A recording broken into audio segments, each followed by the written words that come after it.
What's up, Thrashers, and welcome back once again to the Thrash Maniac 99 YouTube channel, and I am back with yet another album review, and today I am talking about the latest offering from Phrenelith, ASHEN WOMB. This also came out on February 7th on Dark Descent Records, and this is the band's third studio full-length overall. This is my first time checking this band out. They are a Danish death metal band. And I've been hearing a lot of hype around this album, and I thought, you know what, I might as well talk about it. So I had to sacrifice Ginger, I had to sacrifice Arab Altar to go for this, because I've been hearing a lot of hype behind this. So yeah, this overall is just some claustrophobic, cavernous, evil, sinister death metal. Think bands like Incantation first and foremost, but also even bands like Hyperdontia, Chrysanthemum, Morbid Angel to a certain extent, even like Dead Congregation, Vastum, just a ton of like murky, evil death metal bands. And after you get through the opening intro, Nomada, which is just this big like atonal doom intro with some tremolos, goes into Astral Larva, which pretty much goes for the throat in terms of like everything this album delivers. Nasty triplet chugs, blast beats, and tremolo riffs.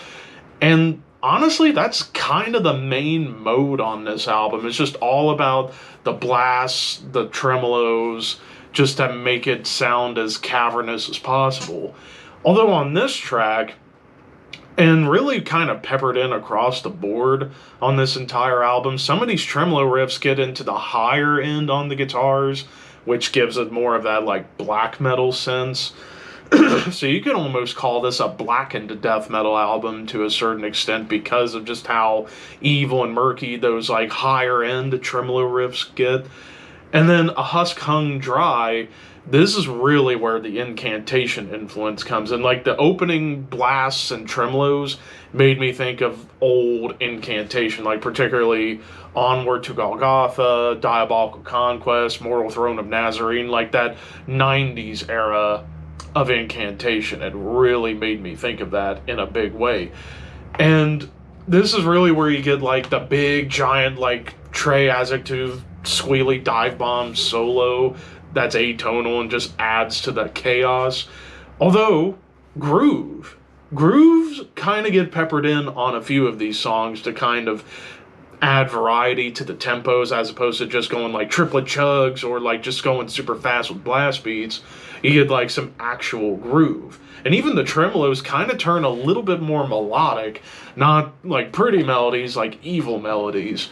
And then Lithopadian, this one goes back to triplet chugs, but there's less tremolos. Like there's more like straight up meat and potato machine gun death metal riffs that kind of give it a bit of that Morbid Angel vibe. Of course, you do get your blast beats, and then some of the tremolos that come up here are rather crawling, like they sometimes go up, sometimes they go down. And this is excuse me, the one song on the album where there's a true blues solo on the guitars. And it was kind of a basic solo. Excuse me, my voice decided to go away. But yeah, just a basic solo to kind of add a little more melody and a little more darkness. Nebula starts off with this like eerie ambience before it goes back to the same tropes of the whole album for the most part. Triplet chugs, blasts, and tremolos, some occasional tremolo melodies and harmonies, even a dark, clean melody gets peppered in. But one other big tempo shift, thrash. We get a thrash moment on here where the beats get into that like classic thrash metal beat. Stagnated Blood. I like the tremolo riff that starts this one off. It kind of made me think of Swedish death metal a little bit, like particularly I would say Entombed, Dismember, and Bloodbath, like that kind of Swedish death tremolo riff, but it's on top of a blast beat. And this is one of the more murky songs, but then again, the whole album is murky as all get out. But here it goes for like standard chugs and groove. More melodic sections come up here. I'm going to skip the interlude because it was pointless and didn't need to be there. Moving on to the penultimate track, Chrysopoia. I think I said that right. Cool drum intro that leads into like a drum groove and tremolos on top that bring back the Morbid Angel vibes. And for the most part, the song just kind of chugs along, but also blasts along. And then we get to the title track, the closer, which is 10 minutes long. It starts and ends with like dark ambient stuff, but in between, this is really where a lot more of the doom comes out. Like more death doom shows up with some of the riffs and how slow it gets and the dark melodies on top.